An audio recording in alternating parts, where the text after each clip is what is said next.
Number 4, ভোর রাত বা রাতের শেষ প্রহর। এটি অত্যন্ত মূল্যবান সময়ের মধ্যে থেকে একটি। আল্লাহর কাছে বান্দার আরজি পেশ করার, আল্লাহর কাছে বান্দার চাওয়াগুলোকে উপস্থাপন করার, দোয়া করার অত্যন্ত মূল্যবান সময়, বলা যায় সবচেয়ে সেরা এবং শ্রেষ্ঠ সময়। নবী সাল্লাল্লাহু আলাইহি ওয়াসাল্লাম ইরশাদ করেছেন, এই সময় আল্লাহ সুবহানাহু ওয়া তাআলা আসমানের দুয়ারসমূহকে খুলে দেন এবং একজন ঘোষণা দিতে থাকে, আছে কি কোনো প্রার্থনাকারী যে চাইবে, প্রার্থনা করবে, আল্লাহ তাআলা তার প্রার্থনা মঞ্জুর করবেন। আছে কি কোনো বিপদগ্রস্ত যে ব্যক্তি বিপদে পড়ে আছে, সে আল্লাহর কাছে মুক্তি চাইবে, আল্লাহ তাআলা তাকে মুক্তি দান করবেন।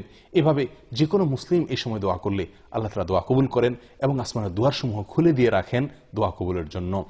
তবে দুই শ্রেণীর ব্যক্তিকে আল্লাহ তাআলা এই সময় তাদের দোয়া কবুল করেন না। তার ভিতরে হলো, এক ব্যক্তি হলেন যিনি পেশাদার ব্যভিচারিণী মহিলা, সে।